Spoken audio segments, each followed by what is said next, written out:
함께 기도하시겠습니다. 저희를 언제나 사랑하시는 하늘에 계신 거룩하신 우리 아버지 하나님, 영원한 죄와 사망 가운데서 구원해 주시고 예수 그리스도께서 죽은 자 가운데서 다시 살아나심으로 우리에게 생명과 또 영원한 소망 주셔서 썩지 않고 더럽지 않고 쇠하지 아니하는 기업을 또 저희에게 허락해 주심을 감사드립니다. 몸된 교회 안에 인도해 주시고 또 교회 가운데 온갖 풍성한 지식과 또 지혜의 보배 가운데 저희들을 이끌어 주셔서 그 모든 것을 누리며 더욱더 하나님께 감사하며 찬양하는 삶을 살아갈 수 있도록 인도해 주심도 감사드립니다. 주님 오시는 그날까지 저희들 먹든지 마시든지 무엇을 하든지 하나님의 영광을 위해 살아가는 저희의 생애가 되게 도와주시고 또 주님 만나는 그날까지 이 믿음의 선한 싸움에서 낙오되지 않고 또 믿음의 경주를 끝까지 완주하는 저희가 될 수 있도록 하나님께서 도와주시고 함께 해 주옵소서. 오전 집회로 말씀을 전하며 또 많은 분들이 말씀을 듣고 계십니다. 주님께서 그 심령을 감동해 주시고 각 사람에게 필요한 양식으로 채워주시고 또 교회에는 기쁨과 또 즐거움을 또한 새로운 말씀을 듣는 분들에게는 하나님의 능력과 또 영광과 생명이 함께 하기를 간절히 원합니다. 이 시간도 저희의 심령을 열어주시고 증거되는 하나님의 말씀만 우리 마음판에 새겨주시기를 간절히 부탁드리며 우리를 사랑하시는 예수님 이름으로 기도드렸습니다. 아멘. 신약성경 누가복음 22장 말씀을 찾아보겠습니다. 신약성경 누가복음 22장 54절 말씀입니다.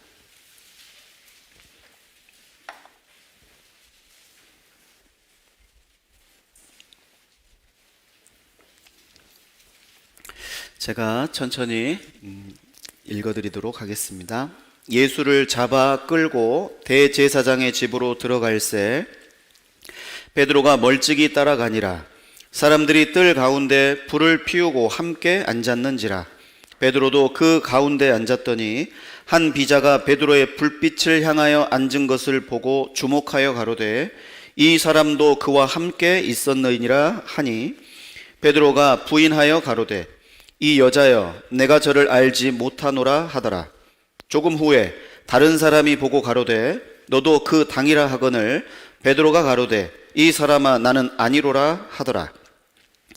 한 시쯤 있다가 또 한 사람이 장담하여 가로되 이는 갈릴리 사람이니 참으로 그와 함께 있었느니라. 베드로가 가로되 이 사람아 나는 너 하는 말을 알지 못하노라고 방금 말할 때에 닭이 곧 울더라.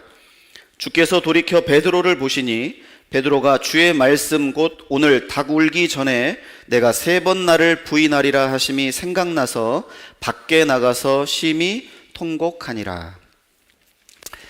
다시 인사드리겠습니다. 안녕하세요. 이 세상에서 가장 맛이 없는 라면이 있대요. 가장 맛이 없는 라면은 햇더라면이래요.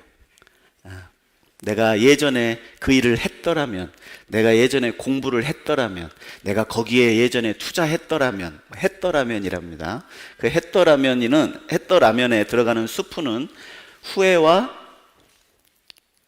아쉬움, 안타까움이라는 수프를 타기 때문에 맛이 없대요. 그런데 정말 맛있는 라면은 이제부터 라면이래요. 이제부터 라면, 과거는 있고 이제부터 라면 이제 정상적으로 생각하고 온전하게 살아가야 되겠다. 이제부터, 늦은 것이 아니라는 거죠. 그러니까 우리 시대가 정부화 시대이다 보니까 너무나 사람들의 마음이 급하고 성급하게 결정을 내려버리는 분들이 상당히 많습니다.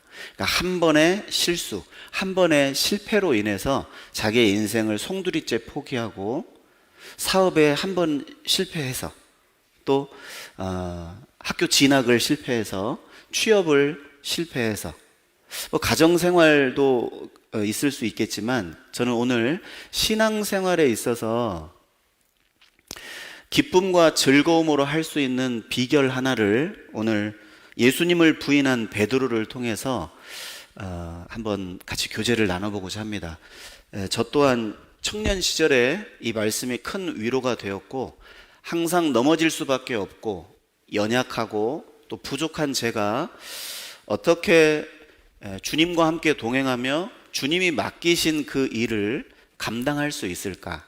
그것은 제가 능력이 있어서거나 제 열정이 있어서가 아니라, 제가 주님을 향한 사랑이 특심해서가 아니라, 바로 주님께서 저를 위해서 기도해 주시고, 그리고 제가 날마다 제 십자가를 지고 나아갈 수 있는 은혜를 베푸셨기 때문이라는 사실을 오늘 본문에서 발견하고자 합니다. 우리 중에 어떤 분은 과거에 한 번의 실수 또 실패로 인해서 크나큰 영적인 타격을 입고 마음의 상처를 입은 후에 신앙은 회복했지만 그 회복된 신앙에서, 회개한 신앙에서 회복되는 신앙으로 나아가지 못하는 분들이 굉장히 많이 있습니다. 그 만약에 마음을 돌이킨 후에 처음의 사랑을 회복했다면 아마 우리는 전부 다 임원들을 하고 계실 거예요. 전 성도의 임원화. 그건 불가능하다고 생각지 않습니다. 왜냐하면 배은기 목사님께서 담임 목사님이시기 때문에 온 성도, 전 성도의 임원화. 그렇게 되리라고 저는 믿습니다. 전도서에도 일의 끝이 시작보다 낫다는 그 말씀처럼 일의 시작보다는 끝 마무리를 어떻게 했느냐를 하나님께서 선하게 보시는 경우를 많이 보게 됩니다. 히브리서 11장에 등장하는 믿음의 사람들 중에는 생애 전체가 하나님의 뜻에 합당하게 살지는 못했지만 끝에 그 신앙을 회복하고 정말 나시린으로서 하나님께 택함받은 그 삼손의 이름이 기록된 반면에 다윗의 아들로 태어나서 성경을 3권이나 기록하고 지혜의 왕이라고 불렸던 솔로몬의 이름은 등장하지 않습니다. 왜냐하면 끝이 좋지 않았거든요. 그래서 무엇보다도 우리가 신앙생활을 롱런, 끝까지 완주할 수 있는 비결 중에 하나는 아직 끝나지 않았다. 모든 것이 끝나기 전에는 그 어떤 것도 끝난 것이 없다라는 거죠. 여기 본문 누구나 다 잘 아시는 본문입니다. 사복음서에 다 동일하게 거론되고 있는 베드로의 부인에 대한, 예수님을 부인한 사건을 다루고 있는 본문입니다. 혹 베드로처럼 그때 그 기억을 떠올리면서 내가 왜 그랬을까? 나 같은 것은 다시 회복할 수 없어. 당당하게 주님 앞에 설 수도 없고 사람들 앞에서 부끄러워서 설 수도 없어. 신앙생활 하다 보면 누구나 다 그런 실수와 실패를 경험하게 됩니다. 부끄러움 속에서, 어두움 속에서 더 이상 전진하지 못하고 지하 감옥에서 쇠사슬에 매여 맷돌을 갈고 있던 삼손의 모습처럼 힘은 쓰고 앞으로 전진은 하지만 그 자리에서 뱅뱅 맴도는 그런 신앙의 삶을 살아갈 수도 있겠다 싶었습니다. 왜냐하면 저도 그 기간을 경험했고 아마 많은 분들도 지금 경험하고 있으며, 어떤 분은 그 고난의 터널을 통과하신 분도 계시고 지금 들어가시는 분도 계시고 지금 나와서 어느 정도 회복되신 분들도 계실 거라고 생각이 돼요. 언제 우리에게 그 일이 닥칠지 모르는 사건이라는 사실을 오늘 베드로가 주님을 부인한 사건을 통해 우리가 분명히 알 수 있을 거라고 생각이 됩니다. 반복되는 실수를 후회하고 과거에 얽매여서 온전하게 성장할 기회를 잃어버린다면 그 자체가 하나님의 뜻이 아닐 거라고 또 생각을 해봤습니다. 그래서 어떤 혹자가 말하기를 부끄러운 과거는 없다. 단 부끄러운 미래만 있을 뿐이다. 참 그리스도인에게 딱 맞는 표현인 것 같아서 소개해 드리려고 합니다. 과거는 우리의 삶을 얽매일 수 없다. 물론 과거의 기억을 교훈 삼아서 거룩한 반성, 즉 회개죠. 회개하는 것은 우리에게 유익하지만 그러나 과거에 얽매여서 현재를 사랑하고 현재를 살아갈 수 없다면 그 사람에게는 부끄러운 미래만 있을 뿐이다. 과거에 연연하지 마세요. 또 하나의 신앙 생활의 비결은요, 뻔뻔해야 됩니다. 뻔뻔해지면 펀 할 수 있어요. 하나님 앞에 뻔뻔해지십시오. 하나님은 내가 어떤 사람인지 너무 잘 알고 계십니다. 여러분, 베드로가 어떤 사람이었을까요? 베드로는 특별한 제자였습니다. 12제자 중에서도 수제자 중에 한 사람이었고, 그가 사복음서에 기록된 표현들을 들여다보면 보통 사람이 아니라는 걸 금방 알 수 있어요. 갈릴리 호수에서 물고기를 잡던 베드로를 예수님이 부르시고 깊은 곳에 가서 그물을 내리라고 했을 때 그물이 찢어졌습니다. 그때 베드로가 취했던 건 그물을 꿰맨 게 아니에요. 예수님 발 앞에 무릎을 꿇고 주여 나를 떠나소서 나는 죄인이로소이다. 예수님의 신성을 목격하고 깨달은 제자가 베드로였습니다. 그리고 나를 따라오너라, 내가 너로 사람을 낚는 어부가 되게 하리라, 그 소명을 받았을 때 배를 다 던져놓고 그물을 던져놓고 처자식 다 버리고 아비나 어미나 집이나 전토를 다 버렸어요. 주님을 3년 반 충성되이 쫓았습니다. 갈릴리 호수에서 유령인가 하여 제자들 떨고 있을 때 베드로야 걸어오라, 갈릴리 호수를 걸었던 사람이에요. 베드로입니다. 특별히 야이로의 딸이 죽었을 때 같이 동행했던 제자 중에 한 사람도 베드로였어요. 죽은 야이로의 딸이 살아났습니다. 예수께서 묻습니다. 사람들이 나를 누구라 하더냐? 베드로가 너희는 나를 누구라 하더냐? 베드로가 고백했습니다. 주는 그리스도시요 살아계신 하나님의 아들이시니이다. 우리의 신앙을 되돌아보십시오. 우리도 교회 안에서 예수님의 신성을 발견하고 그분 앞에 무릎을 꿇고 제가 굴복하겠습니다. 제 인생을 주님께 맡기겠습니다. 교회 안에 작은 직분을 맡았을 때 주님, 제가 충성되이 행하겠습니다. 제가 사람을 낚는 어부로서 주님의 제자로서 주님을 섬기는 자로서 합당하게 살아가겠습니다. 결단도 했죠. 또 어느 순간 어떤 찬송을 듣고 감동이 돼서 눈물도 흘린 적이 있고, 전도 집회의 말씀이 이 말씀은 너무나도 나에게 꿀과 같아서 그 모든 말씀들을 들으면서 마음에 다시금 첫사랑을 회복하고 열정과 감사와 찬양으로 마음을 돌이킨 적도 있으셨을 거예요. 그리고 세상과 구별돼서 술도 끊고 담배도 끊고 그동안 잘못된 습관들도 끊어가면서 세상을 발로 밟으면서 주님만 바라보고 살던 때도 있었을 거예요. 그런데 그 베드로가 부인했습니다. 뭘 우리에게 말씀하고 싶으셨을까요? 우리는 누구나 다 구원을 받은 성도들도 주님을 따라가는 그 길은 녹록지 않다는 거예요. 쉽지 않다는 것을 우리에게 말씀하고 계셔요. 성경 누가복음 9장 22절로 23절 말씀을 조금 이따가 찾겠습니다. 그 말씀에 보면 누구든지 나를 따라오려거든 자기를 부인하고, 자기를 부인해야 그 길을 쫓아갈 수 있는데 베드로는 자신을 부인하기보다는 주님을 부인하는 길을 선택했어요. 이유가 무엇이었을까? 여러분, 그건 모든 성도들의 대표로 베드로는 그 사실을 우리에게 보여주고 있습니다. 왜 베드로는 주님을 부인할 수밖에 없었을까?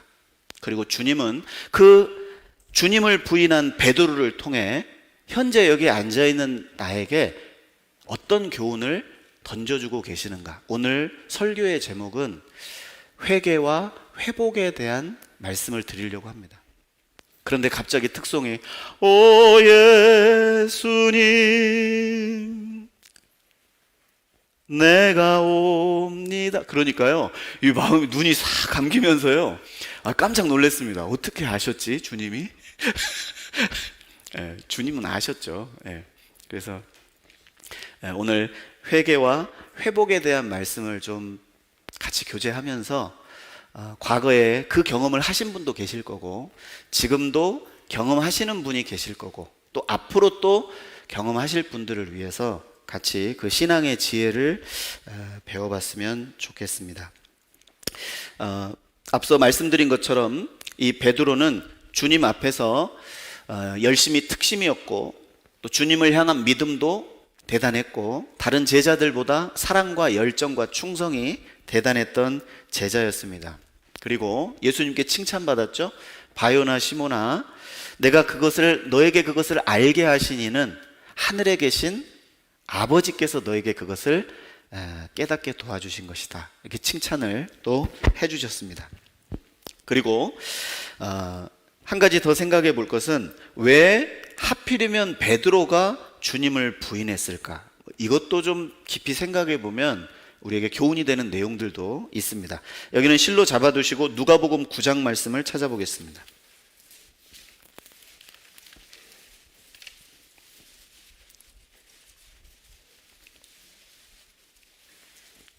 누가복음 9장 22절, 23절 두 절 말씀을 같이 읽어보겠습니다. 가라사대 인자가 많은 고난을 받고 장로들과 대제사장들과 서기관들에게 버림받되어 죽임을 당하고 제3일에 살아나야 하리라 하시고 또 무리에게 이르시되 아무든지 나를 따라오려거든 자기를 부인하고 날마다 제 십자가를 지고 나를 좇을 것이니라. 자, 이 본문 내용을 가지고 설교를 한다면 아마 제자의 도에 대해서, 제자의 길에 대해서 아마 주제를 삼아서 설교를 하게 될 것입니다. 그런데 이 베드로는 23절의 말씀을 보면 제자들이 걸어가야 될 길을 예수님이 말씀해 주셨어요. 제자들은 그 말씀에 경청하지 않았습니다. 만약에 그 말씀에 경청했다면 주님을 부인하거나 주님을 떠나거나 주님을 등지는 일은 없었을 거예요. 그리고 그 말씀뿐만 아니라 22절의 말씀도 경히 여겼습니다. 그때까지 주의 제자들은 예루살렘에 입성하면 예수님이 왕 위에 등극하고 자신들은 그 왕이 되신 주님 측근에서 한 자리씩 차지할 것이라고 오해하고 있었어요.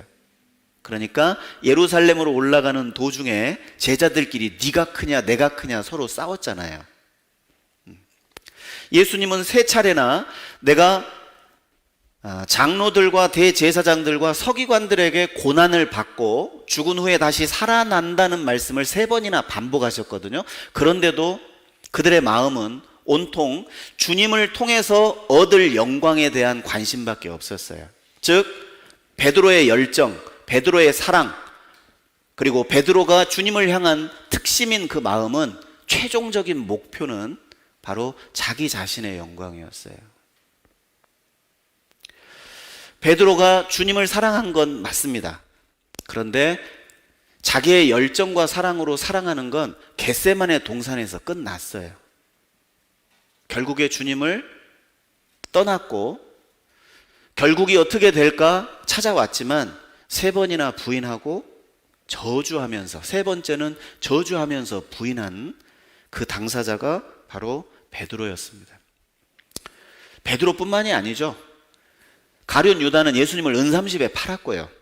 나머지 10명의 제자들도 다 뿔뿔이 흩어져 버렸어요. 자기 목숨 부지하기 위해서요. 그러니까 거기까지였던 거예요. 3년 반 동안 따랐던 그 제자들이 예수님을 향한 마음, 열정, 충성, 순종, 사랑, 그것이 고작 거기까지였어요. 이유가 뭐냐면 22절에 답이 있습니다. 22절 제가 다시 한번 읽어보겠습니다. 가라사대 인자가 많은 고난을 받고 장로들과 대제사장들과 서기관들에게 버림받되어 죽임을 당하고 제3일에 살아나야 하리라 하시고, 예수님의 죽으심과 부활이 없으면 23절의 그 길은 불가능한 거예요. 그러니까 베드로는 자기의 열정과 자기의 사랑으로 주님과 함께 옥에 갇히기도, 주님과 함께 죽기도 각오했다고 결심했어요. 선언하고 신앙 고백을 했습니다. 근데 결국 하나도 이루어진 게 없어요. 왜 그랬을까요? 바로 23절의 길을 가기 위해서는 반드시 필요한 게 뭐냐? 주님의 사랑이 필요했어요. 나의 사랑이 아닙니다. 나의 열정이 아니에요. 나의 희생, 나의 것, 그것으로는 안 돼요. 주님을 쫓아가는 길이. 23절 제가 읽겠습니다. 또 무리에게 이르시되 아무든지 나를 따라오려거든 그랬습니다. 아무든지 나를 따라오려거든. 여러분, 그 길이 어떤 길이죠? 고난의 잔을 받으러 가는 길, 십자가의 길, 고난의 길, 끝까지 순종의 길, 마지막에는 순교의 길이었어요. 그래서 23절 끝부분에 보면 나를 좇을 것이니라 라는 헬라어 뜻이요, 순교의 개념도 포함되어 있는 거예요. 그러니까 예수님은 십자가에서 피 흘려 죽으시는 그곳까지 제자들이 나아가야 된다는 사실을 말씀해 주신 거예요. 그런데 자신의 사랑으로요, 자신을 위한 계획과 자신을 위한 목적과 자신을 위한 인생을 살면서 어떻게 그 길을 가요? 그 길은 좁은 길이고 좁은 문을 통과해야 되고 좁은 길이고 세상 사람들에게 핍박과 저주와 비난을 받는 길이고 그 길로 가면 틀림없이 손해를 보는 길이고 그 길로 가면 틀림없이 눈물과 고난의 길인데 기꺼이 누가 가려고 하겠느냐? 그건 내 것으로는 안 됩니다. 주님의 사랑을 받지 않으면, 조건 없는 주님의 사랑이 마음에 역사하지 않으면 불가능한 거예요. 그것은. 왜 부부 생활하다가 이혼하고, 왜 부모로서 자식을 버리는 부모들이 생기고, 왜 봉양하던 부모를 외면하는 자식들이 생길까요? 그것이 우리의 한계라는 거예요. 인간의 사랑은요, 하나님의 사랑과는 전혀 차원이 다르고 질이 다릅니다. 하나님의 사랑은 십자가예요. 조건이 없습니다. 내가 믿었거나 믿지 않았거나, 내가 하나님을 따르거나 호의적으로 생각했거나 내가 충성스러운 마음이 있거나 없거나 상관없어요. 그냥 십자가에 달리셨어요. 조건이 없습니다. 사실 우리는 사랑을 하기도 하고 받기도 하죠. 교회 안에서, 가정에서, 부부끼리, 또 부모 자식끼리 사랑을 나눈다고 우리는 착각하고 삽니다. 그런데 그건 엄밀히 말씀드리면 사랑이 아니고 좋아하는 거예요. 어떤 조건과 상황과 환경이 바뀌면요, 금세 그 관계는 깨져버립니다. 님이라는 글자에 점 하나 찍으면 남이 되는 세상에 살고 있습니다. 결혼하셨죠? 왜 결혼하셨어요? 저 사람을 위해서 평생 희생하기 위해서요? 저 사람 때문에 내가 평생 받을 고통을 제가 감수하겠습니다. 그렇게 결혼하신 분 계세요? 아니면 나를 위해서 하셨어요? 대답이 없으시네요. 저는 저를 위해서 결혼했습니다. 저희 자매를 좋아했고 저희 자매도 저를 좋아했어요. 안 좋아했으면 결혼 안 됐어요. 어떻게 안 좋아하는 사람하고 결혼을 할 수 있겠어요? 다분히 조건적인 것이 끼어 들어간 겁니다.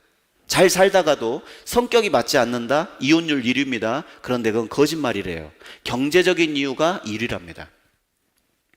그 경제적인 이유가 두 사람의 관계를 깰 수도 있다는 거예요. 그것이 인간의 사랑의 한계입니다. 제가 예전에 시골 교회에 있을 때요, 한 번은 이 사랑에 대한 내용을 제가 참 많이 오해를 하고 있었고 착각을 하고 있었다는 사실을 알았어요. 제가 전도인이 되지 않았고 주님께서 그 전도인의 멍에를 저에게 씌우지 않았다면 저는 평생 아마 모르고 살았을 수도 있습니다. 그런데 정말 감사하게도 제가 물론 전도인으로 하나님 불러주신 것도 참 감사한데 그때 특별히 제 한계를 보여주신 것에 대해 정말 감사했던 적이 있어요. 아, 내가 지금껏 했던 성도들을 섬기는 그런 모습 자체가 주님의 사랑이 아니라 그것이 나의 한계였구나. 주일날 할머니 할아버님들이 들어오시면 밝은 얼굴로 악수해드리고 어서 오세요 껴안아드리고 잘 오셨습니다 하고 밝게 미소 지어드리고, 그런데 어떤 분은 저를 살짝 눈치를 보면서 살짝 피해 가시면 막 따라가지를 못했어요. 그냥 너무 빨리 가셔서. 물론 전도인이라 부담스러워서 그러시는가 보다. 그리고 1년, 2년 더 지내다 보면 의도적이지 않게 감정이 조금씩 골이 생겨서 멀어지는 분들도 계십니다. 그런데 제가 한 5년째 되던, 그 교회에 있던 5년째 되던 해에 말씀을 듣던 중이었을 것 같아요. 하나님의 사랑과 사람의 사랑에 대한 말씀을 들으시면서 제 뒤통수를 한 대 딱 얻어맞는 듯한 느낌이었습니다. 내가 지금까지 성도들을 섬기면서 내가 행했던 행동들이 나는 사랑이라고 생각했는데 그건 조건적인 사랑일 뿐이었구나. 저분도 나를 호의적으로 생각해 주니까 나도 호의적으로 대했던 것 뿐이에요. 그렇게 따지고 보니까요, 제 자매를 제가 대할 때도 사랑으로 대했다고 생각했는데 아니요, 제 자매가 저를 잘 대해주고 호의적으로 해주니까 나도 그 자매에게 호의적으로 해줬던 것 뿐이에요. 자녀들도 마찬가지입니다. 자녀들도 제 자식이고 예쁜 짓을 하고 말을 잘 들으면 그래서 예뻐했던 것 같아요. 막상 제 아이들을 통해서 제 아이가 넷이잖아요. 내 아이를 통해서 사춘기 때 이런저런 경험들을 하면서 참 마음이 아픈 적도 있었고 또 괴로운 적도 있었고, 이제 그런 경험들을 통해서 부모의 사랑이라는 게 무엇인지를 조금씩 알게 됐습니다. 사랑은 좋아서는 안 돼요. 사랑은 우리에게 기쁨을 가져다 주지 않습니다. 사랑은 십자가에 있기 때문에 우리를 사랑하신 하나님의 사랑이 십자가에 있습니다. 하나님은 우리를 사랑하셨지만 고통을 수반한 사랑을 우리에게 주신 거예요. 우리를 전적으로 사랑하신다는 표현을 죽음으로써 보여주셨습니다. 주님은 공생의 기간 동안 웃으셨다는 말씀이 없으시죠. 눈물을 흘리셨다는 말씀은 있어요. 그 3년 반 동안의 공생애가 기꺼이 그분이 우리를 사랑하셔서 걸어가신 고난의 길이고 십자가의 길이었기 때문에 즐거움으로 기쁨으로 가신 거지, 사실 사랑 그 자체에는 고통이 수반되는 거예요. 그래서 과연 내가 전도인이 돼서 성도들과 교제하고 성도들과 상담하면서 내가 얼마나 그분 때문에 상처를 받았고 아픔을 받았느냐, 이걸 한번 생각해 본 적이 있거든요. 그러니까 굉장히 은혜가 됐어요. 전도인도 사람입니다. 상처받습니다. 표정 하나에 상처받고 말씀 한마디에 상처받는 것 똑같습니다. 태를 안 낼 뿐입니다. 똑같이 상처를 받는데 표현을 할 수 없는 거예요. 제가 그것도 참 감사했어요. 하나님이 인간 허영구를 사람 만드시려고 전도인의 멍에를 씌워 놓으셨구나. 제가 그게 딱 마음에 믿어질 때요, 너무 감사했습니다. 왜냐하면 저 같은 인간은 그 전도인의 멍에가 아니면 천방지축으로 교회에서 살아갈 스타일이잖아요. 그러시죠? 그렇게 안 보이세요? 고개를 끄덕이셔야 돼요, 이럴 때는. 진짜 되먹지 않은 스타일이고 저밖에 모르는 아주 자기중심적인 사람이고, 제가 교회 안에서 임원으로 저를 처음 착출하신 분이 담임 목사님이시거든요. 만약에 그때 제가 착출되지 않았다면, 되먹지 않은 사람이 제멋대로 살았다면 여러분 지금의 저는 아마 없었을 겁니다. 그런데 주님께서 감사히도 은혜 베푸셔서 제게 있는 한 달란트를 사용하시겠다고 하셔서 주님이 씌워주신 멍에를 딱 뒤집어 쓰니까요, 이제 꼼짝달싹도 못하는 거예요. 기분이 상해도 상한 표현도 못하고요, 마음이 아파도 아프다는 표현 못하고요, 힘들다고 하는 자매에게 힘들다는 표현도 할 수 없고요, 자녀들에게는 항상 하나님을 잘 섬기는 종의 모습으로 비춰져야 된다는 사실이 저를 누르고 저의 멍에를 하나님께서 쌓아주셨습니다. 저를 지켜주신 거예요. 그 멍에 자체가요. 안 그랬으면 저요 교제도 안 갑니다. 마음 상하면. 스타일이 그렇게 생겼잖아요. 네. 그런데요 전도인이 되니까 가야 돼요. 진짜 마음이 틀어지고 상한데도 기도해야 됩니다. 왜요?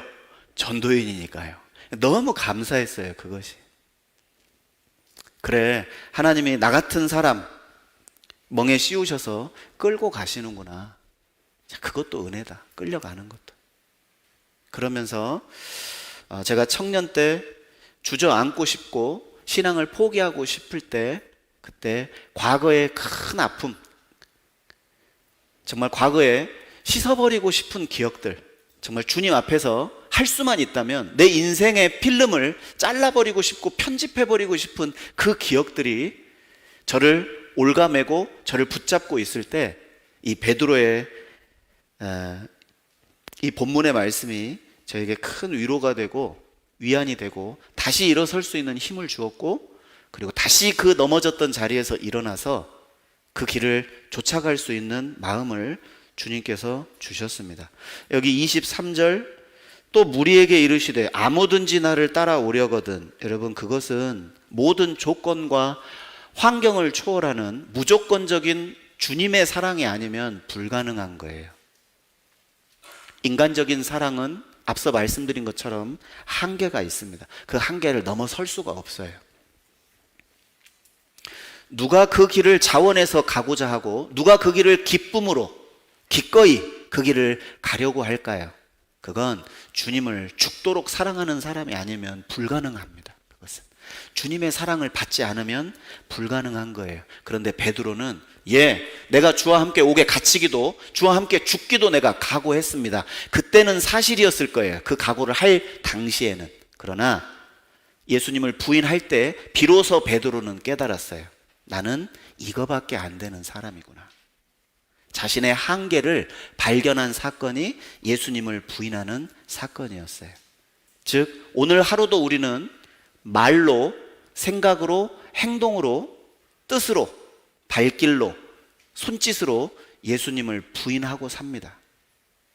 실제로 우리의 하루의 삶이 그렇습니다. 우리의 마음은 늘 육신의 죄성이 우리를 사로잡고 있고, 그 죄성으로 인해서 끊임없이 악한 생각들, 악한 마음들이 꿈틀거리고 있는, 사실 우리는 연약한 지체들이에요. 어떻게 그런 지체를 가지고 주님이 계획하신 그 길을 끝까지 완주할 수 있을까? 여러분, 하나님의 은혜가 아니면 이건 불가능한 거예요. 주님의 사랑을 받았다 하지만 그 길을 끝까지 가기 위해서는 두 번째 조건이 충족돼야 됩니다. 두 번째 보겠습니다. 또 무리에게 이르시되 아무든지 나를 따라오려거든 자기를 부인하고, 여기 자기를 부인한다는 표현은 자기를 죽인다는 의미를 내포하고 있습니다. 실제 자기의 육신의 생명을 끊으라는 내용이 아니고요, 자기에게 속한 사고방식, 자기의 가치관, 자기의 목적, 계획, 자기의 소유, 자기 것이라고 생각하는 모든 것들을 버리라는 거예요. 예수님도 제자들에게 이렇게 말씀하셨습니다. 나를 위하여 전토를 버리고 아비나오미를 버리고 형제나 자매를 버리고 자기의 목숨까지 미워하지 아니하면 능히 나의 제자가 되지 못하리라. 누구든지 자기의 모든 소유를 버리지 아니하면 나의 제자가 되지 못하리라. 누가복음 14장에 신앙의 예산을 세우라는 말씀 중에 그 말씀들을 딱 집어넣어 주셨어요. 주님의 사랑을 받아야 자신을 부인할 수 있어요. 주님의 사랑을 받아도 육신의 연약함, 무지함, 그리고 미련함으로, 피곤함으로 주님을 부인할 수 있는 사람이 바로 납니다. 주님은 그걸 아셔요. 우리의 열정도, 우리의 사랑도, 우리의 열심도 주님이 아셔요. 그러나 그것으로 주님을 좇을 수 없다는 사실을 베드로의 부인 사건을 통해 우리에게 교훈해주고 있는 겁니다. 베드로가 예수님을 부인할 때 그 나머지 제자들도 예수님을 다 떠났죠. 왜냐하면 그들은 자신의 욕망과 자신들의 기대, 그리고 주의 우편의 한 자리를 차지할 그 생각밖에 없었어요. 자신의 성공과 야망을 위해 주님을 섬겼던 거예요. 비로소 베드로가 예수님을 부인하고 정죄당하시고 핍박받는 예수님의 모습과 눈이 마주칠 때 닭이 3번 꼬꾸역하고 울었습니다. 그 닭 우는 소리에 베드로가 깜짝 놀랍니다. 방금 전까지 예수님이 자신에게 했던 말씀이 그대로 이루어졌던 거예요. 그리고 자신에게 했던 말씀이 생각나서 밖에 나가서 심히 통곡했다는 말씀을 우리가 본문에서 같이 읽었습니다. 그때 당시에 어떤 일이 있었는지 한번 찾아보겠습니다. 마태복음 26장입니다. 마태복음 26장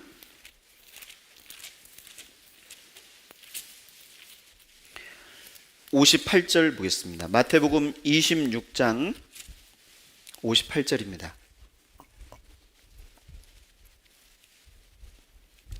베드로가 멀찍이 예수를 쫓아 대제사장의 집 뜰에까지 가서 그 결국을 보려고 안에 들어가 하속들과 함께 앉았더라. 자, 베드로가 멀찍이 예수를 쫓아갔어요. 왜 멀찍이 쫓아갔을까요? 가장 큰 건 두려움이었겠죠. 왜냐하면 붙잡히면 죽는 거니까요. 멀찍이 쫓아가는 이유, 첫 번째 두려움. 그리고 요한복음 18장 18절에 보면 그때 날씨가 추웠던 것 같아요. 불을 쬐고 하속들이 불을 쬐고 있는 곳에서 베드로가 같이 불을 쬐다가 얼굴이 딱 발각된 거예요. 패션 오브 크라이스트라는 영화를 보면 예수님이 뺨을 맞고 그리고 대제사장들에게 곤욕을 당하실 때 베드로가 그곳에 현장에 있습니다. 그때 베드로가 입었던 옷이 뭐냐면 마치 마법사들이 머리를 쿡 둘러쓴 그 빵모자 있죠? 그 모자를 푹 둘러쓰고 거의 눈치만 보듯이 뒤에서 어슬렁어슬렁거리는 베드로의 모습이 영화 장면에 나옵니다. 그냥 봐서는 이게 누군지 잘 구분이 안 되거든요. 그런데 불을 쬐다가 반대편에 있던 사람에게 얼굴이 발각된 거예요. 두려움 때문에, 그리고 그 예수님의 결국을 보고자 하여 왔지만 그는 육신의 한계를 극복하지 못했어요. 그 추위를 피하려고 불을 쬐고 앉아 있었습니다. 주님은 주먹으로 맞고 뺨을 맞고 대제사장들에게 공박을 당하고 공격을 당할 때 그 베드로는 멀찍이 구경꾼의 위치에서 주님을 바라봤어요. 예수님은 베드로에게 깨어있어 기도하라는 말씀을 해주셨습니다. 그는 기도에 게을렀고 예수님이 하신 말씀에 창념하지 않았고, 그리고 두려움과 육신의 한계에 사로잡혀서 일말의 양심의 가책을 가지고 아마 그곳에 왔던 것 같아요. 그리고 지금까지 자신이 경험한 예수님은 혹 고난을 받는다 하더라도 혹시 저들을 다 해산시키고 다시 영광을 취할 수도 있겠다라는 혹시 그런 기대도 있었을지 모르겠어요. 그 결국을 보고자 하여 이 베드로는 그곳에 왔습니다. 우리도 이처럼 주님을 부인하는 것은 큰 일이 아닙니다. 내가 대놓고 입으로 주님을 부인하는 것을 부인한다고 저는 생각지 않습니다. 우리의 삶 속에서 게으름이 우리를 잡았을 때 우리의 삶으로 주님을 부인할 수 있고요. 많은 사람들 앞에서 신앙을 고백하지 못하고 주저주저 할 때 우리는 주님을 부인하는 모습일 수도 있습니다. 혹시 유혹으로 인해서 범죄를 했을 때에도 그 범죄로 인해서 우리는 주님을 부인한 거예요. 생명이신 주님을 날마다 부인할 수 있습니다. 베드로가 예수님을 부인한 이유 중에 또 하나는 그는 영적인 교만 가운데 있었어요. 다른 사람들은 다 주를 버릴지라도 나는 주를 버리지 않겠나이다. 그렇죠. 요즘에도 신앙생활은 자신을 부인하는 것이 신앙생활인데 교회를 부인하고 형제 자매들을 부인하고 복음을 부인하고 교회를 판단하고 비난하는 분들이 많습니다. 그건 교회가 잘못된 것을 내가 보는 시각이 있는 것이 아니라 자기 자신을 못 들여다보는 거예요. 자기 눈에 있는 들보는 못 보고 티를 보면서 그 티를 지적하는 것과 똑같습니다. 우리가 해야 될 건 내 자신을 살피고 내 자신을 부인해야만 주님을 시인할 수 있다는 사실이거든요.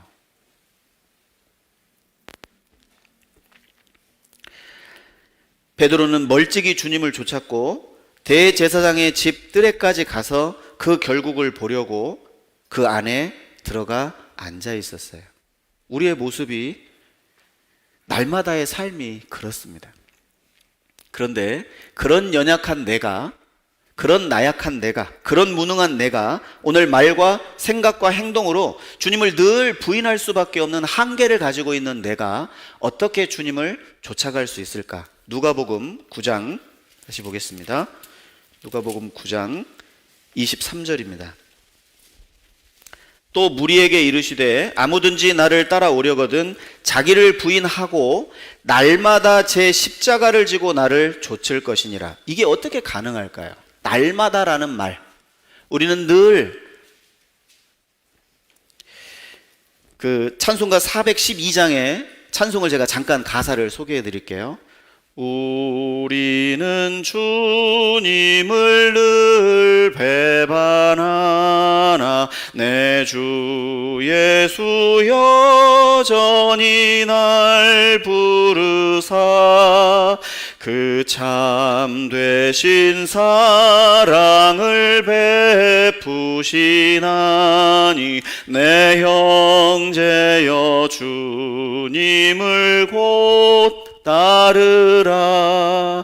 주 널 위해 비네 주 널 위해 비네 주 널 위해 비네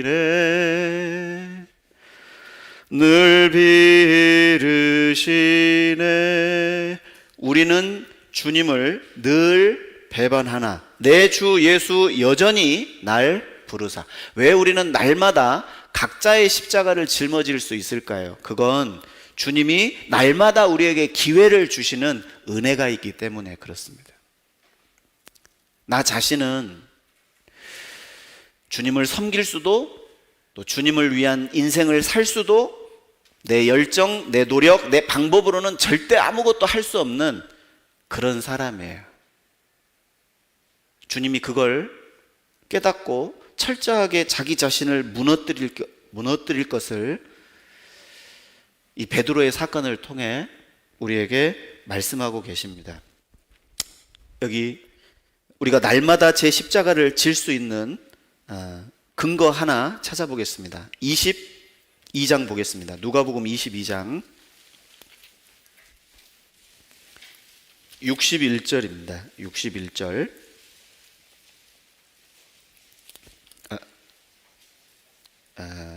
61절.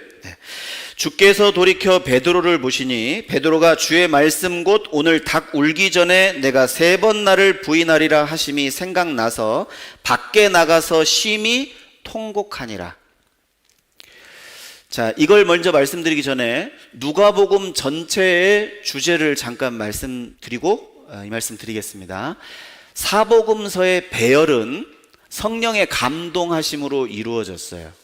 자, 마태복음을 소위 사자복음, 왕의 복음, 유대인들을 위한 복음이라고 우리 알고 있습니다.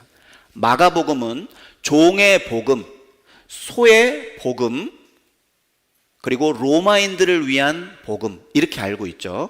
그리고 누가복음은 인자복음이라고 해서 죄송합니다.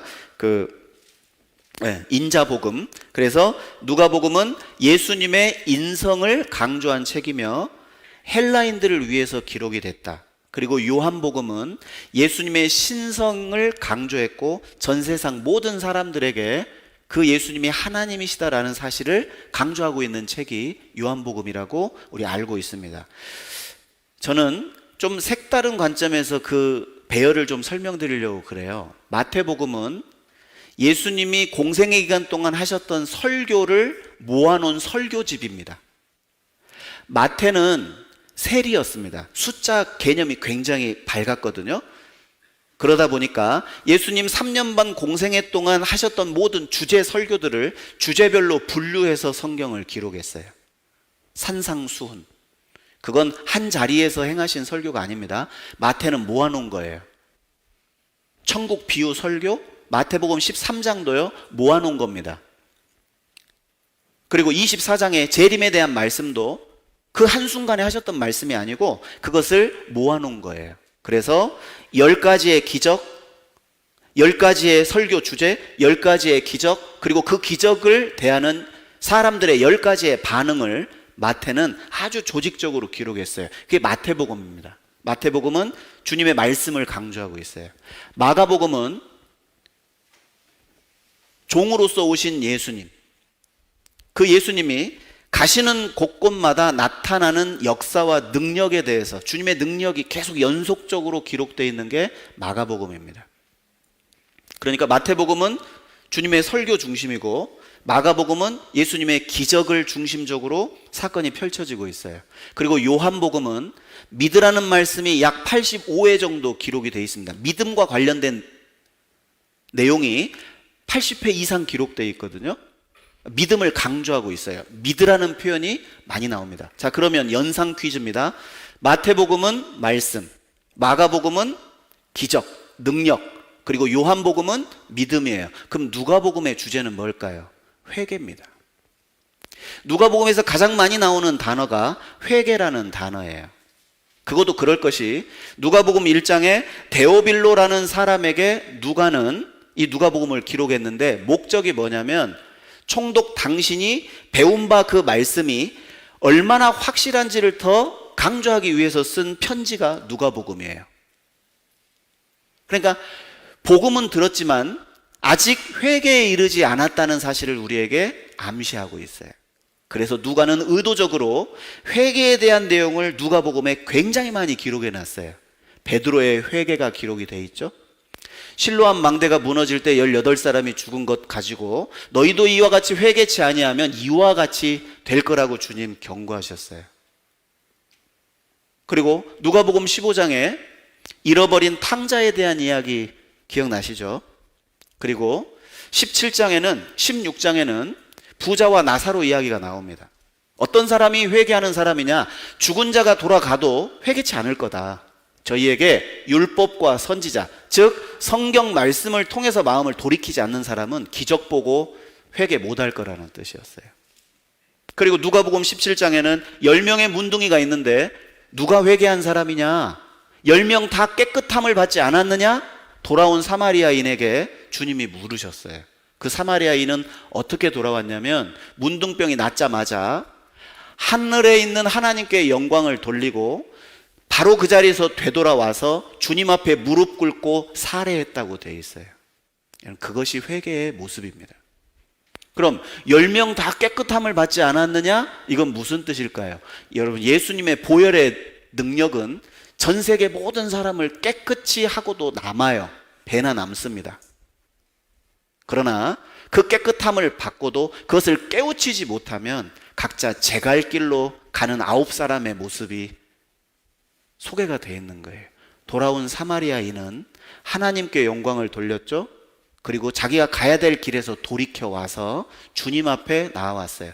주님 앞에 무릎을 꿇었다는 건 경배하는 모습이고 굴복하는 모습이고, 살해했다는 것은 감사가 있었다는 거예요. 은혜에 대한 감사. 그때 주님께서 그 사마리아인에게 이렇게 말씀하시죠. 너는 가라. 내 믿음이 너를 구원했다라고 예수님 말씀하셔요. 누가복음 19장에 보면 난쟁이 삭개오가 나옵니다. 키가 작아서 나무 위에 올라가서 예수님을 바라봤던 삭개오.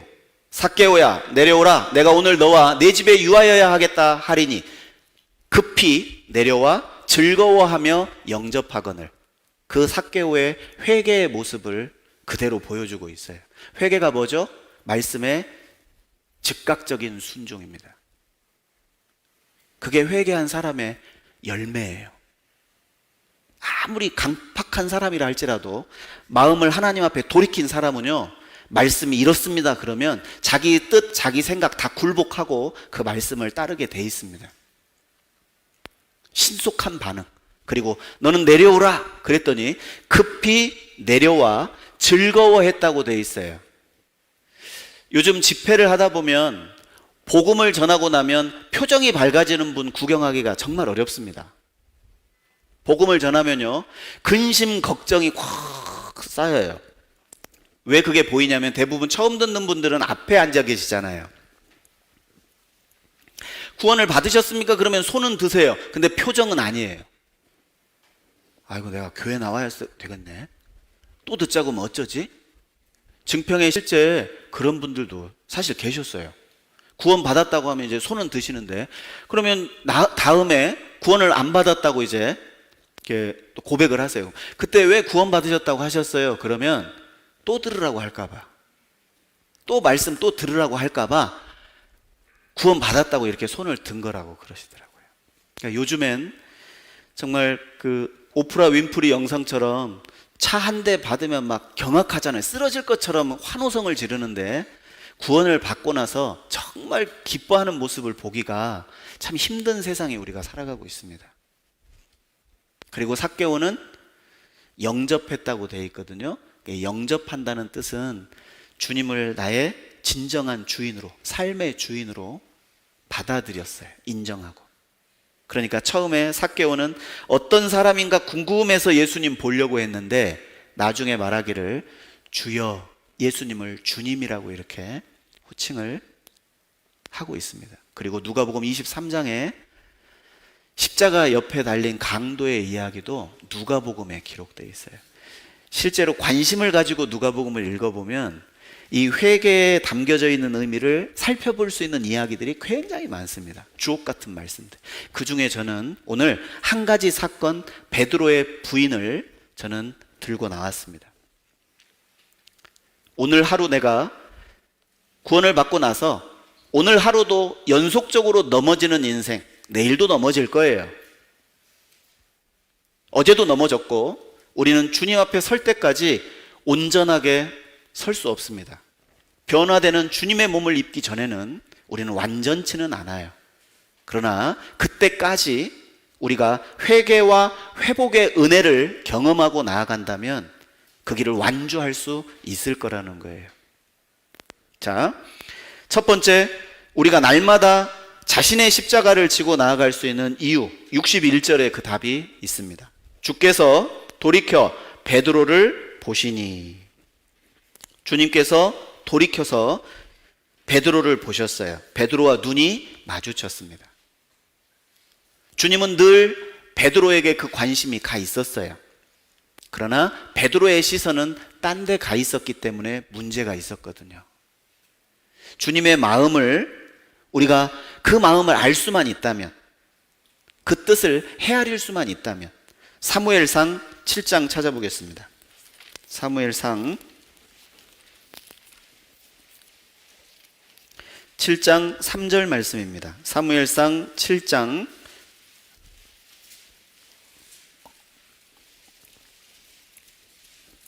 3절 같이 읽어보겠습니다. 사무엘이 이스라엘 온 족속에게 일러 가로되 너희가 전심으로 여호와께 돌아오려거든 이방 신들과 아스타롯을 너희 중에서 제하고 너희 마음을 여호와께로 향하여 그만 섬기라. 내가 집중하고 있는 것이 무엇인지를 생각해 보셔요. 주님의 관심은 항상 나에게 있어요. 내가 그 눈길을 외면하고 그 마음을 외면해서 문제지, 내가 언제든지 주님께만 향하면 주님의 뜻과 마음을 헤아릴 수 있습니다. 아마도 예수님의 눈빛은 가장 측은하고 가장 가련한 눈빛으로 베드로를 보셨을 거예요.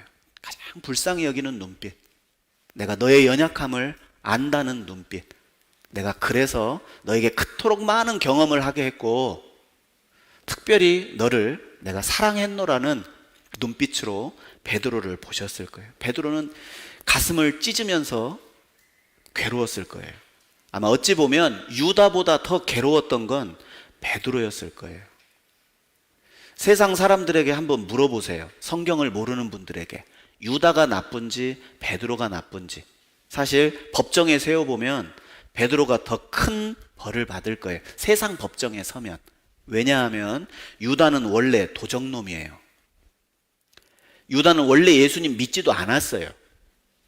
마음의 탐심으로 돈꾀에서 조금씩 돈을 훔쳐가면서 적당히 예수님을 이용하다가 팔아먹은 사람이에요. 원래 팔 사람이에요, 유다는.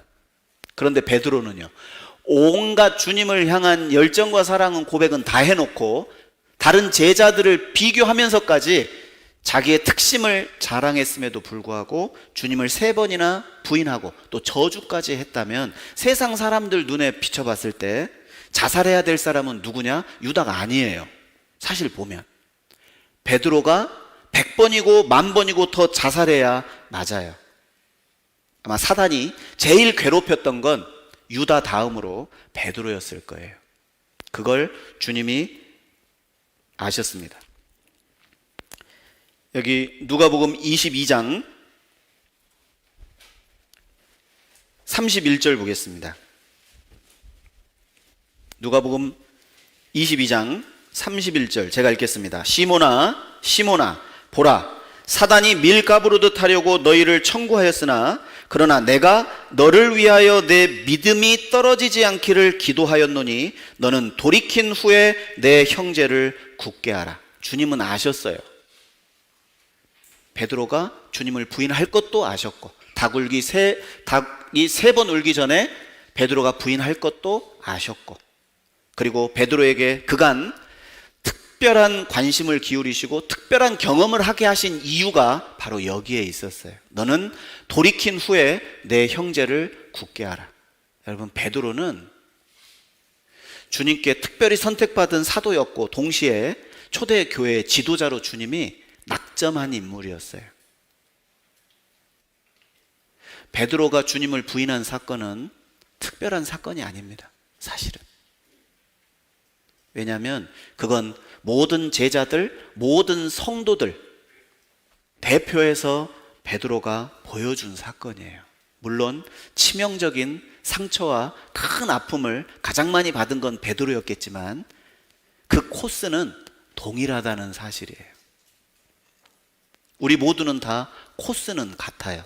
그런데 방법과 때가 다를 뿐이에요. 하나님이 다루시는 방법이 다르고 하나님이 계획하신 때가 다를 뿐입니다. 우리는 그 길에서 누구나 다 주님을 부인하는 경험을 하게 될 거고 자기 자신이 무너지는 경험을 하게 될 거고 그 과정을 통해서 자기 자신을 부인하는 지혜를 배우게 되실 거라는 거예요. 그리고 그렇게 하기 위해 회개할 수 있는 오늘의 은혜를 하나님 허락하셨고 그 회개의 방법을 이렇게 말씀해 주신 거죠. 61절 다시 제가 읽겠습니다. 주께서 돌이켜 베드로를 보시니 베드로가 주의 말씀 곧 오늘 닭 울기 전에 내가 3번 나를 부인하리라 하심이 생각나서 밖에 나가서 심히 통곡하니라. 무엇을 생각했냐면 주님이 그 전에 자신에게 했던 말들을 다 떠올렸어요. 생각해 보니까 주님은 다 알고 계셨어요. 나의 무지함, 연약함, 그리고 나의 나약함, 내가 주님을 부인할 것도 저주할 것도 다 알고 계셨다는 사실을 생각했어요. 그러니까 주마등처럼 이전에 했던 말씀들이 다 기억이 나는 겁니다. 주님이 날 위해서 기도하셨구나. 그리고 자신이 해야 될 것이 양심의 소리에 귀를 기울이는 것이 아니라 주님이 해주신 마음을 두어야 한다는 사실을 알았겠죠. 그리고 밖에 나가서 심히 통곡했다고 말씀하고 있습니다. 어떻게 우리 평택교회 형제 자매님들은 하루하루의 개인의 삶을 성찰하고 하루의 삶을 정리하는 시간 다 갖고 계시죠? 혹시 아직 내 마음에 미움이 잔재해 있다면, 아직 내 마음에 오해가 잔재되어 있다면, 아직 내 마음에 갈등과 시기와 질투와 미움이 아직 내재되어 있다면 누군가가 미워서 통곡하십니까? 아니면 용서 못하는 내 자신을 위해서 통곡하고 계십니까? 내 자존심이 상한 것에 대해서 통곡하고 계십니까? 아니면 부인되지 않은 내 자신을 향해 통곡하고 계십니까?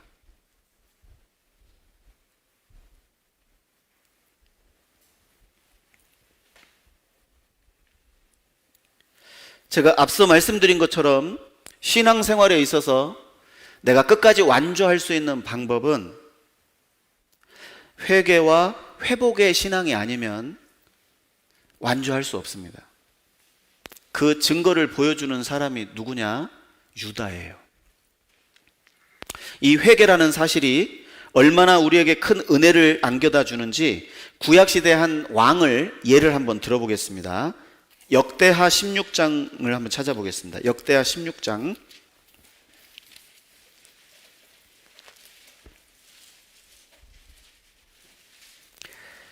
7절입니다.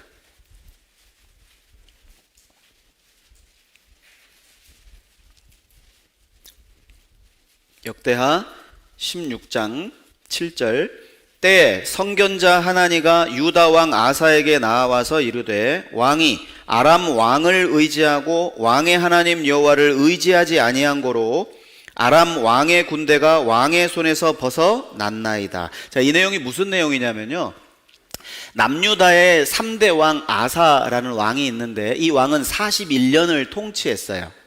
36년 동안은 하나님께 순종하는 왕 다윗의 길을 본받아서 하나님 앞에 오로지 한 마음으로 충성했던 왕입니다. 그의 집권 초기에 구스가 100만 대군을 이끌고 왔는데 30여만 명의 군대를 이끌고 가서 대승을 한 왕이 아사예요. 하나님을 의지해서 승리한 임금입니다. 그런데 36년째 딱 되던 해에 북이스라엘의 바하사 왕이 라마라는 걸 건축하면서 남유다를 견제하는 거죠. 그때 아사가 선택한 방법이 뭐냐면 아람 왕 벤하닷에게 원조를 부탁해요. 제발 북이스라엘과의 언약을 깨고 우리를 좀 도와주십시오. 그때 사람의 도움을 구해서 그 위기를 모면합니다. 그때 선견자 하나니가 와서 지적을 했어요. 그 내용이 7절 이하입니다. 다시 읽겠습니다. 때에 선견자 하나니가 유다 왕 아사에게 나와서 이르되 왕이 아람 왕을 의지하고 왕의 하나님 여호와를 의지하지 아니한 고로 아람 왕의 군대가 왕의 손에서 벗어났나이다. 구스 사람과 룹 사람의 군대가 크지 아니하며 말과 병거가 심히 많지 아니하더이까. 그러나 왕이 여호와를 의지한 고로 여호와께서 왕의 손에 붙이셨나이다. 여호와의 눈은 온 땅을 두루 감찰하사 전심으로 자기에게 향하는 자를 위하여 능력을 베푸시나니 이 일은 왕이 망령되이 행하였은즉 이후부터는 왕에게 전쟁이 있으리이다 하매. 자, 하나님께서 아사의 마음을 돌이키기 위해서 기회를 주셨어요. 선지자를 보냈죠. 아마 우리 주변에 구역장님을 보내주시고 청년 회장님을 보내주시고 목사님이 신방하시고 기회를 주시죠. 전달되는 말씀이 하나님의 말씀인데 거절해요. 아사가 첫 번째 거절을 합니다. 10절 아사가 노하여 선견자를 옥에 가두었으니 이는 그 말에 크게 노하였음이며. 첫 번째 기회를 놓쳤어요. 그런데 하나님이 또 기회를 주셔요. 그때 아사가 또 몇 백성을 학대하였더라. 선한 백성 몇 명이 일어나서 하나님의 선견자를 옥에 가두는 건 가하지 않습니다. 그때 그 백성들도 옥에 가두고 학대해 버렸어요. 두 번째 기회도 놓쳤습니다.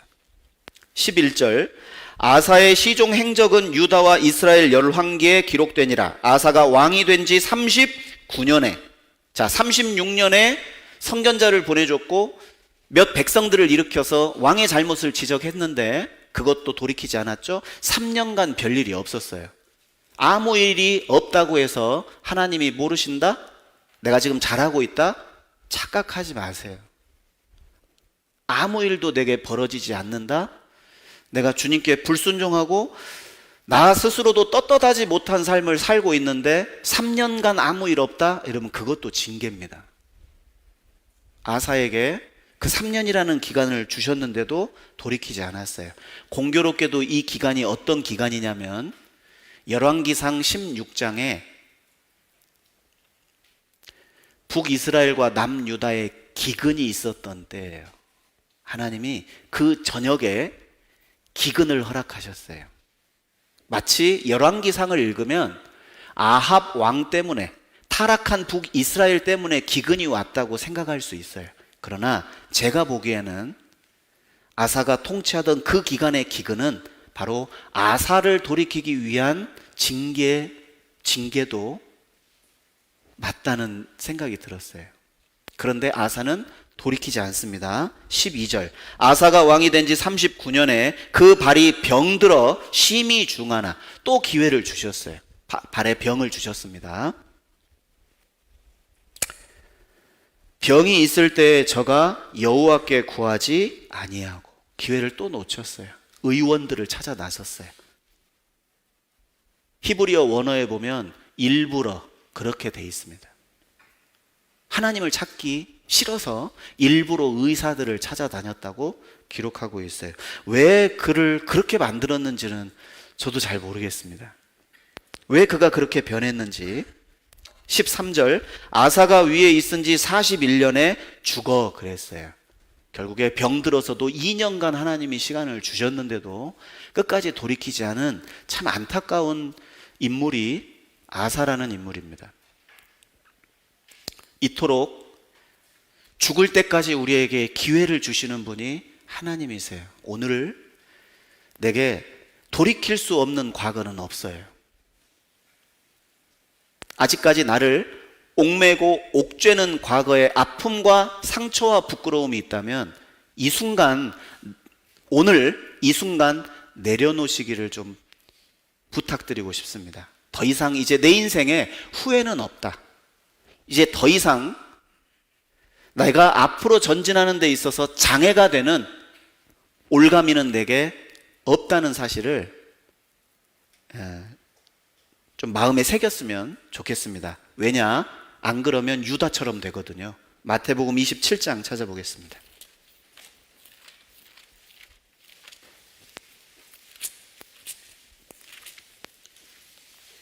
마태복음 27장 3절입니다. 27장 3절. 때에 예수를 판 유다가 그의 정죄됨을 보고 스스로 뉘우쳐 그 은 30을 대제사장들과 장로들에게 도로 갖다 주며 가로되 내가 무죄한 피를 팔고 죄를 범하였도다 하니, 저희가 가로되 그것이 우리에게 무슨 상관이 있느냐, 내가 당하라 하거늘 유다가 은을 성소에 던져 넣고 물러가서 스스로 목매어 죽은지라. 여기 3절의 스스로, 5절의 스스로 표시 한번 해보세요. 이것이 베드로와 유다의 차이점입니다. 여러분, 지금도 과거를 연연하면서 후회와 수치와 부끄러움 속에서 사는 분은 유다의 모습이에요. 양심의 소리에 귀를 기울이고 자기 스스로 생각을 하죠. 육신의 생각에 사로잡혀서 항상 과거를 바라보면서 내가 왜 그랬을까? 내가 그때 그러지만 않았더라면, 그러면서 현재를 뒷걸음질 치면서 앞으로 전진하는 사람의 모습과 같아요. 앞으로 전진하긴 해요. 그런데 뒤를 바라보면서 전진하기 때문에 돌뿌리가 있으면 넘어지고 올무가 있으면 걸리고 함정이 있으면 빠져버리는 거예요. 이제 돌아서세요. 과거를 돌아봤던 나의 삶을 이제 되돌아서서 주님의 말씀을 의지하고 주님의 말씀을 떠올리면서 그 말씀을 의지해서 한 걸음 한 걸음 나아가는 삶으로 나아가야 됩니다. 세상에 이런 말이 있더라고요. 새는, 하늘에 나는 새는 결코 뒤를 돌아보지 않는답니다. 뒤를 돌아보는 새는 죽은 새래요. 목이 꺾여서. 새는 뒤를 돌아보지 않는답니다. 우리의 영혼의 생명, 하나님이 주신 그 귀한 그 영혼의 생명은 날마다 회개할 수 있는, 하나님이 소성케 해주고 날마다 새롭게 만들어주는 생명이에요. 나 스스로 그 영혼의 생명을 스스로 목매는 그 선택은 절대 하지 마세요. 유다는 이 순간 3년 반 동안 가장 유다의 열정적인 모습이 여기에 나타나 있습니다. 다른 제자들은 다 자기 목숨 구걸해서 도망갈 때 유다는 그 자리에 나타났어요. 용감하게 성전에 은30을 뿌리면서 내가 무죄한 자의 피를 팔았다고 예수님의 무죄함을 드러냈어요. 여러분, 사람의 양심도 자기 목숨 던질 수 있습니다. 신앙과 상관없이. 왜요? 유다는 믿음이 없었거든요. 그것이 양심의 한계예요. 양심의 소리 귀 기울이지 마세요. 뻔뻔해져야 된다니까요. 뻔뻔해져야 돼요. 자신을 부인할 수 있는 비결 중에 하나는 나는 원래 이런 사람이다. 나 자신을 너무 크게 생각하지 마시고 그런 나를 위해 십자가에 달려주신 주님을 크게 여기고, 그리고 그 은혜로 인해서 오늘 내가 넘어지지만 다시 일어날 수 있는 은혜를 나에게 주셨다는 사실을 우리가 마음에 새겼으면 참 좋겠어요. 히브리서 9장을 찾겠습니다. 히브리서 9장. 다 잘 아시는 말씀인데 한번 찾아보겠습니다. 히브리서 9장 12절. 염소와 송아지의 피로 아니하고 오직 자기 피로 영원한 속죄를 이루사 단번에 성소에 들어가셨느니라. 14절은 같이 읽습니다. 하물며 영원하신 성령으로 말미암아 흠없는 자기를 하나님께 드린 그리스도의 피가 어찌 너희 양심으로 죽은 행실에서 깨끗하게 하고 살아계신 하나님을 섬기게 못하겠느냐. 여러분, 영원한 속죄도 예수님의 피죠. 성결케 하는 것도 예수님의 피예요. 십자가에 하나님의 사랑이 담겨져 있죠. 여러분, 생활 속에도 그 피는 오늘도 나에게 필요한 하나님의 능력이자 은혜이자 사랑이에요. 과거에 내가 구원받을 때만 필요했던 그 피가 아닙니다. 오늘도 나에게 동일하게 필요하고, 어찌 보면 자신의 나약함을, 자신의 무지함과 죄악된 모습을 보면 볼수록 그 사랑과 은혜는 더욱더 풍성해져야 되고 더 커져야 되는데, 반대로 자신을 성찰하지 않고 자기를 부인하지 않고 주님을 부인하는 삶을 연속적으로 살다 보면 어느 순간 그 피를, 그 은혜를, 그 사랑을 점점 소멸시키고 허비하면서 사는 인생으로 살고 있는 자신의 모습을 보시게 될 거예요. 제가 그랬거든요. 청년 때요. 세상에서 신앙생활도 하고 세상에서 성공도 하려고요. 두 마음을 품고 봉사를 등한히 한 게 아닙니다. 열심히 했습니다. 열심히 했지만 제가 할 수 있을 거라고 생각을 했었어요.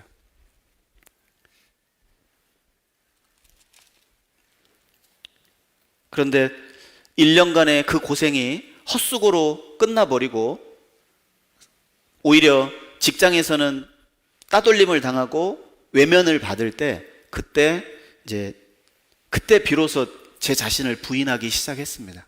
주님, 제가 이제 앞으로 목적을 온전히 주님께만 두고 살겠습니다 라고 했을 때 교회 안에서 더 많은 봉사의 직분을 받았고 더 많은 일을 할 수 있었습니다. 그러니까요, 2년도 되지 않아서 과거에 했던 그 1년의 일을 다시금 하나님이 쓰시더라, 이 말이에요. 그래서 하나님께 그 경험을 하고 나서는 지금도 마찬가지입니다만 아직도 주님을 부인하고 생각으로, 삶으로, 행동으로 부인하고 있지만, 그러나 그것에 넘어지고 좌절하지 않고 제 자신의 실수를 인정하고 다시금 그 자리에서 일어날 수 있는 건 바로 주님의 말씀을 내가 붙들고 있기 때문입니다. 요한일서 2장을 보겠습니다. 요한일서 2장.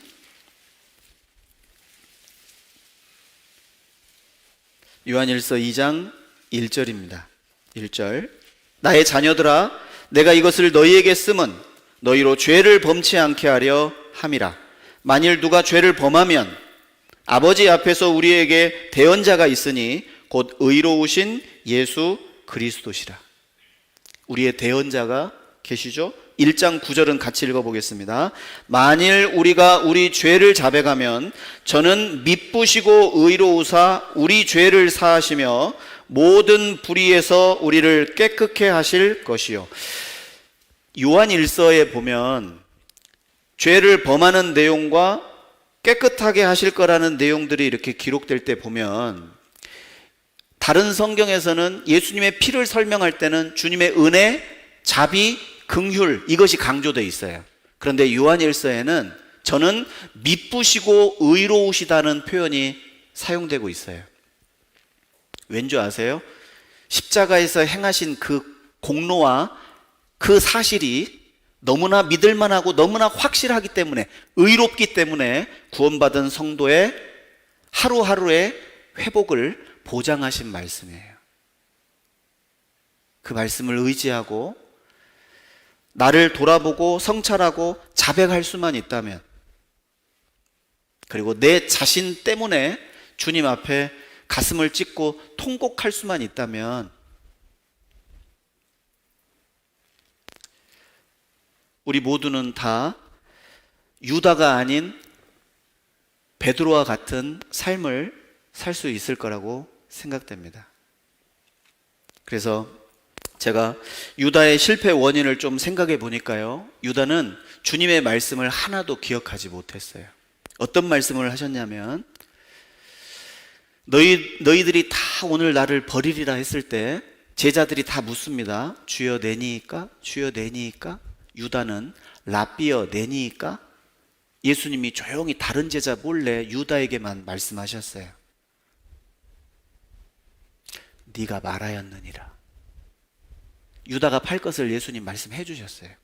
나와 함께 그릇에 손을 넣는 그이가 나를 팔자니라. 너는 가서 속히 내 일을 행하라. 유다는 하나도 기억을 못했어요, 그 말씀들을. 그러니까 양심의 소리에 기울여서 자기를 정죄하고 자기를 책망하고 죄책감 때문에 스스로 목을 맸어요. 그런데 베드로는 그 닭이 3번 울기 전에 내가 나를 부인하리라는 말씀을 기억하고 생각하고 밖에 나가서 심히 통곡했어요. 그리고 베드로는 알았습니다. 주님이 나를 위해서 기도해 주셨구나. 그리고 주님께서 다시 부활하신 후에 갈릴리로 가시겠다는 말씀이 떠올랐겠죠? 그러니까 요한복음 21장에 제자들이 갈릴리 호수에 가 있었던 거예요. 찾아봅니다. 요한복음 21장입니다.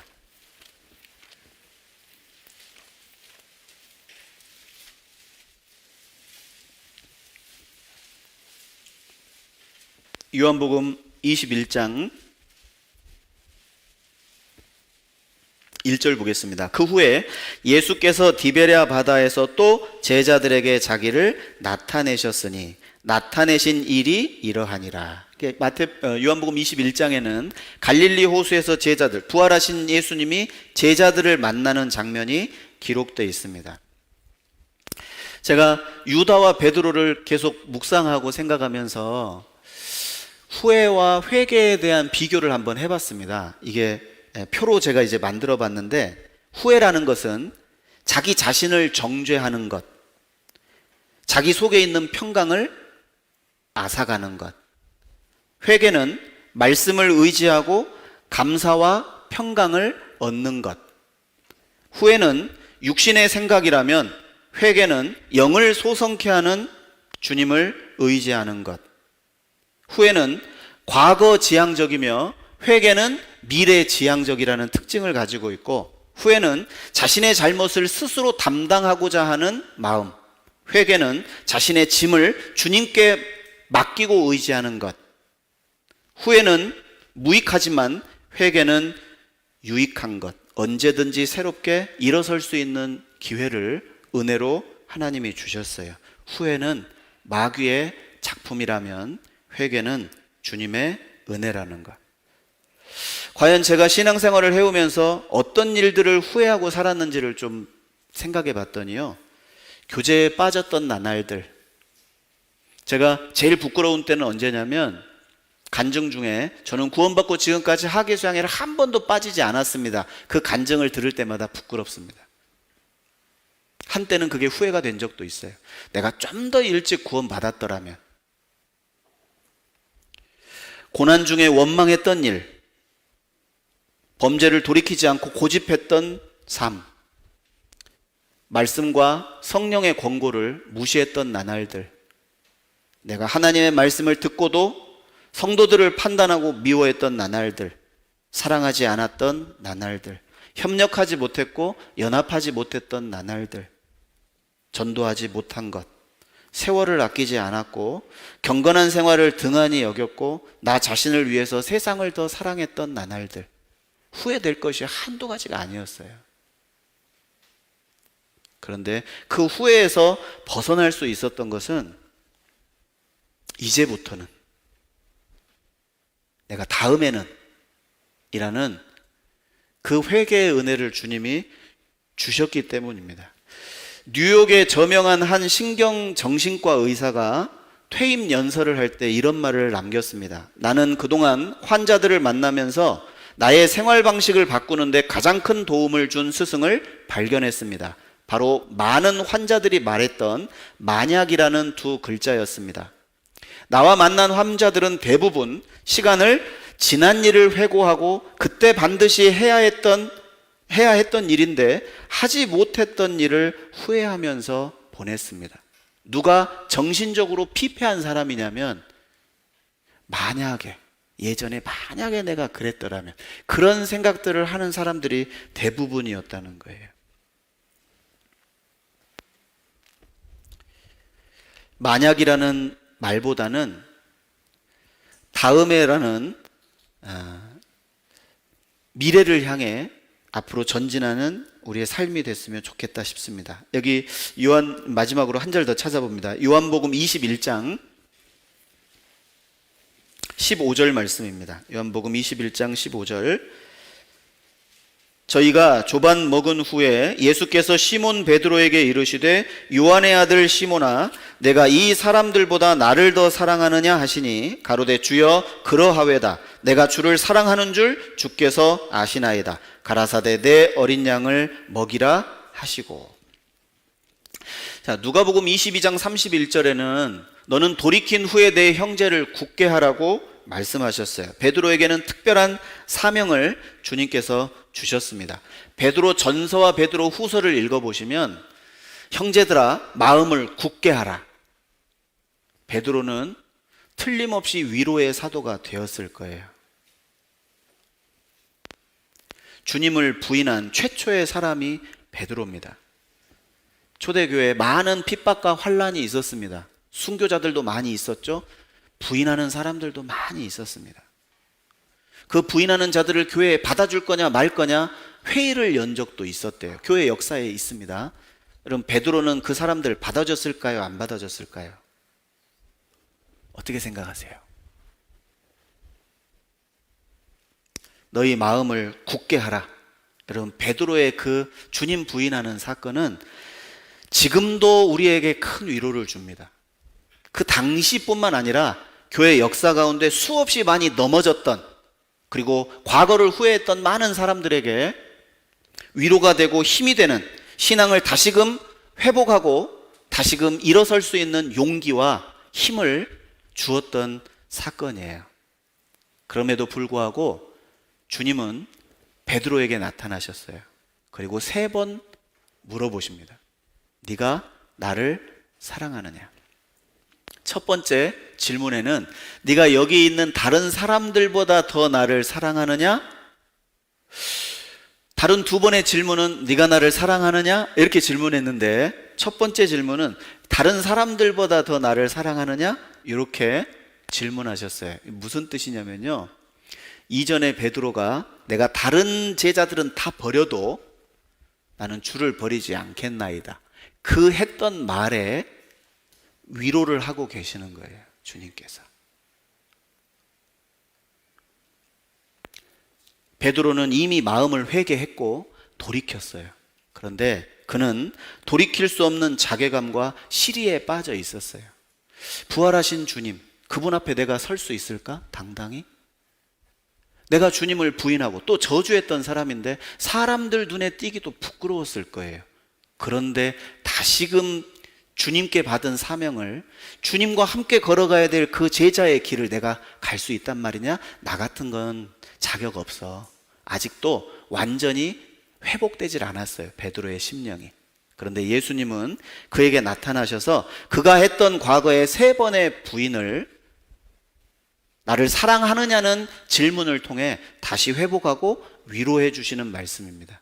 그래서 16절 17절에 3번이나 반복해서 내가 나를 사랑하느냐? 이렇게 질문하셨어요. 첫 번째 질문과 두 번째 질문의 사랑은 아가페입니다. 예수님이 베드로에게 내가 너를 사랑한 것처럼 너 나를 사랑하냐? 이렇게 물었을 때 베드로는 아가페라고 대답 못합니다. 필레오. 주님, 제가 주님을 사랑할 수 있는 건 친구의 우정 정도밖에는 안 됩니다. 주님은 나에게 아가페의 사랑을 요구하셨는데 베드로는요, 자기 자신을 이제 안 거예요. 며칠 전까지만 해도 베드로는 자기가 주님을 위해서 옥에 갇히고 죽기에 충분한 사람이라고 생각했었는데 지금은 이제 주님이 모든 것을 아시오니 내가 주를 사랑하는 줄 주께서 아시나이다. 나는 주님 이 사랑밖에는 드릴 게 없습니다. 두 번째 질문하시죠. 네가 나를 사랑하느냐? 아가페라고 또 묻습니다. 베드로는 또 필레오라고 대답했어요. 주님 아시지 않습니까? 세 번째 질문 17절에 보면 주님도 필레오라고 질문하셔요. 네가 나를 사랑하느냐? 그때 베드로의 모습을 한번 보죠. 17절 세 번째 가라사대 요한의 아들 시몬아 네가 나를 사랑하느냐 하시니 주께서 세 번째 네가 나를 사랑하느냐 하심으로 베드로가 근심하여 가로되 슬펐다고 성경은 말씀하고 있습니다. 베드로의 마음이 슬펐어요. 겨우 주님은 나를 위해서 크신 사랑을 베푸셨는데 저는 겨우 이거밖에 할 수가 없습니다. 그걸 발견한 거예요. 베드로는 자신을 발견한 겁니다. 그런 그에게 주님이 초대교회 지도자를 맡겨주셨어요. 내 양을 먹이라. 내 양을 치라. 왜 베드로가 그 고난을, 왜 고난이라고 할 수 없죠? 왜 예수님을 부인하는 사건이 왜 베드로에게 임했을까요? 특별한 하나님의 계획이 있었던 거예요. 물론 이 길은, 이 코스는 누구나 다 가야 될 코스였습니다. 나머지 제자들도 다 자기 자신 부인하고 끝까지 순교의 길목에 서서 요한을 제외한 나머지 사도들은 다 순교했어요. 다 그 길 갔습니다.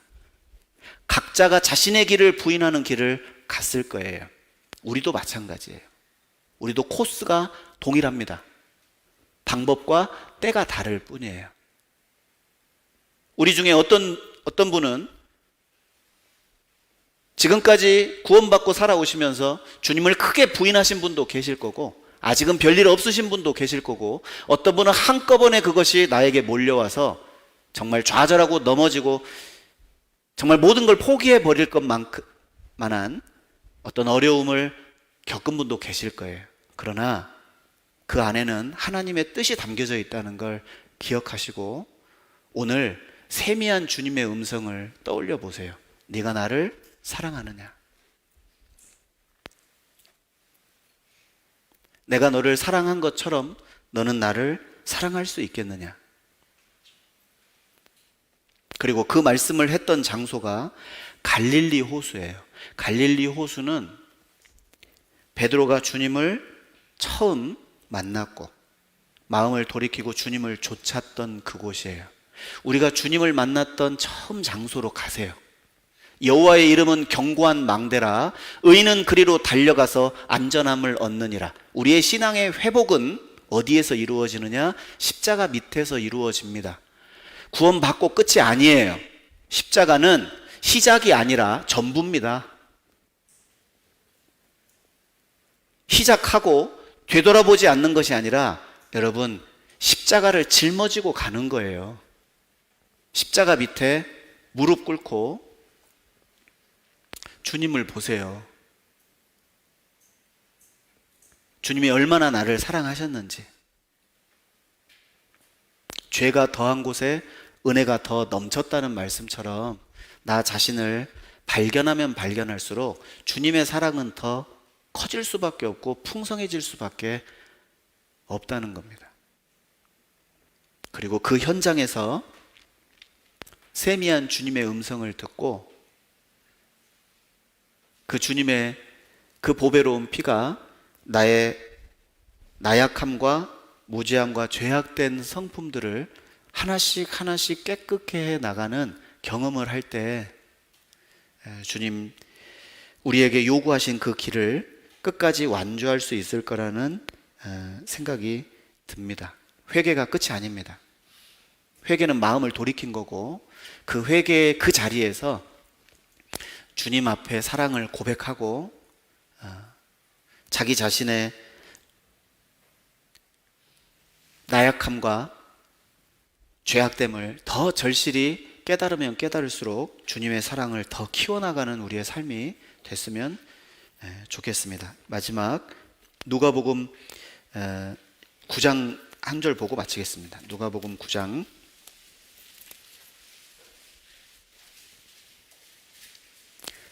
23절입니다. 또 무리에게 이르시되 아무든지 나를 따라오려거든 자기를 부인하고 날마다 제 십자가를 지고 나를 좇을 것이니라.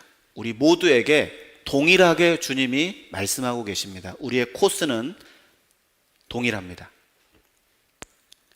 우리가 나아가야 될 길, 끝까지 완주해야 될 길, 우리 모두 떳떳하고 당당하게 뻔뻔하게 주님 앞에 회개하고 회복하는 신앙생활이 됐으면 좋겠습니다. 함께 기도하시겠습니다.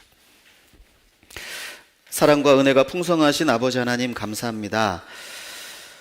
구원해 주시고 또 구원뿐만 아니라 교회 가운데 주 성령께서 교회들에게 하시는 말씀을 통해서 주님의 뜻을 마음에 헤아리고 또 믿고 또 순종하며 승리하는 삶을 살아갈 수 있도록 인도해 주심을 감사드립니다. 우리 중에 단 한 사람도 과거에 얽매여 부끄러운 과거에 얽매여서 부끄러운 미래를 살아가는 사람 한 사람 없도록 주님께서 우리에게 베푸신 회개와 회복의 은혜를 누리며 또 주님 우리에게 베푸신 십자가의 보혈의 사랑을 늘 마음에 풍성히 감동하셔서 우리의 삶을 이끌어 주시고 인도해 주실 것을 바라고 원합니다. 이 순간 또 해외에서 또 코로나19로 고통받고 있는 많은 교회들이 있습니다. 특별히 남미 멕시코 상황이 좋지 않다는 소식을 듣습니다. 주님께서 역사하셔서 하루속히 그 코로나19 사태가 진전이 되고 우리 선교사님들 간절히 바라는 복음을 전하고 교회를 세우는 그 일 전념할 수 있도록 역사해 주시고 도와주시옵소서. 우리를 사랑하시는 예수님 이름으로 감사하며 기도드렸습니다. 아멘.